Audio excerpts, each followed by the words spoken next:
Today I'm on the campus of Hamilton College, which is located in upstate New York, about an hour or so from Syracuse, New York. Beautiful rural campus, about 2,200 students. Very historic. I mean, Hamilton is named after Alexander Hamilton, the first director of the Federal Reserve Bank, the National Bank. It has an illustrious history. I've been taking the walking tour, and of course the focus is on all the historical significance of the campus as well as the people who have gone here. Princeton too. I was recently at Princeton, and that was what the admissions officer led with, was the fact that George Washington had used the campus. The ties with the historic roots of the United States, and certainly Hamilton has that in spades too. As I visit colleges, I am like most of my clients. I sometimes will do several in a week, and they do all tend to kind of run together at a certain point. It was interesting at a information session at Princeton. Maybe 2/3 of the way through, a father finally raised his hand and said, "So what makes Princeton different?" And of course that's what we all want to know, right? Because the educational mission of these universities is virtually identical to one to another. If you're talking about a liberal arts institution, or even an institution that is, maybe it's a university but has a liberal arts curriculum, I mean, how do you tell one from another? One school on this trip that has done a really good job of that is Bates College, and the admissions officer, who was, interestingly, it was his first information session ever. The admissions director was very personable, and he did a fantastic job of really explaining how Bates was different from its competitors. For places like Hamilton, which is one of its peer institutions, it was very clear. He was able to differentiate Bates. But how does that help you as a student or a parent as you're trying to differentiate among these colleges? I think, again, what's important first is to figure out what is important to you. What are the things that matter? Hamilton is a residential college. Everybody lives here. It's in the middle. It's a rural location. It's far from any urban area. Certainly there are lots of outdoor activities to do and to participate in. Athletics, student life. There are about 25% of the students here who are in Greek life. It's also snowy here. Because of the lake effect of Lake Ontario, there's maybe 100 and 120 inches of snow per year. Walking around the campus, you can sort of get an inkling of that, the way things are kind of put together.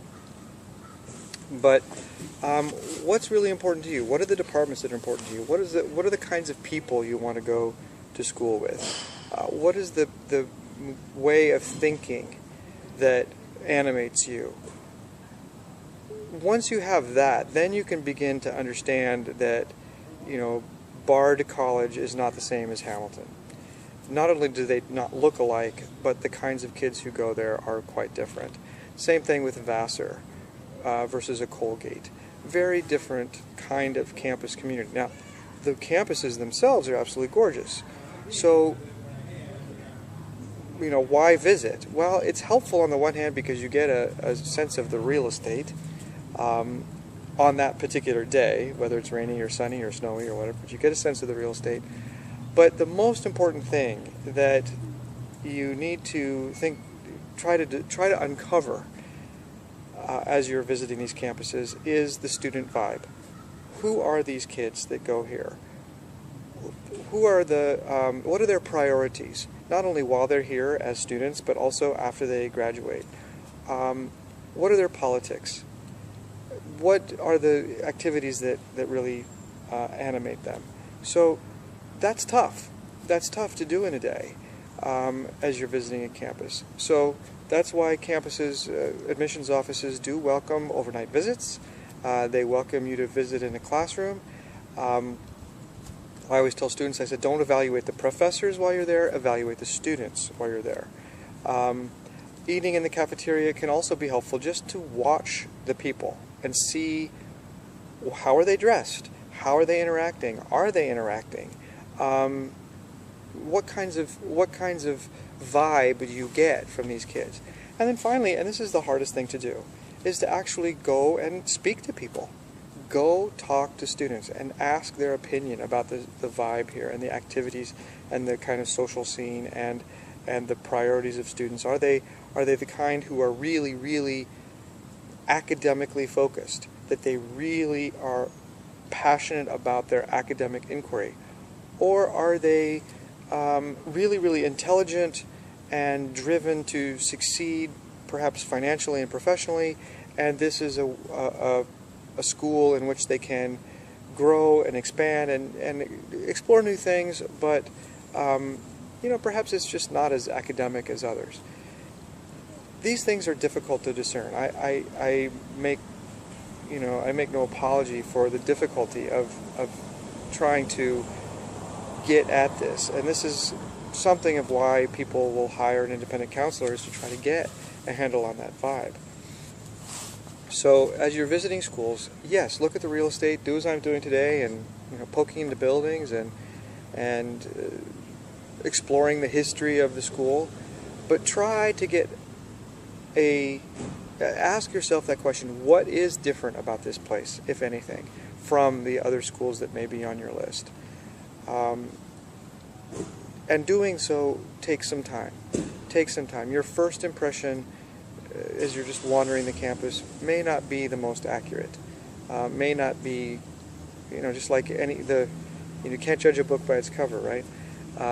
You need to see what's inside. You can look at the buildings, but you need to be able to try as hard as you can to get a picture of what the community is like at any particular college you visit. So good luck.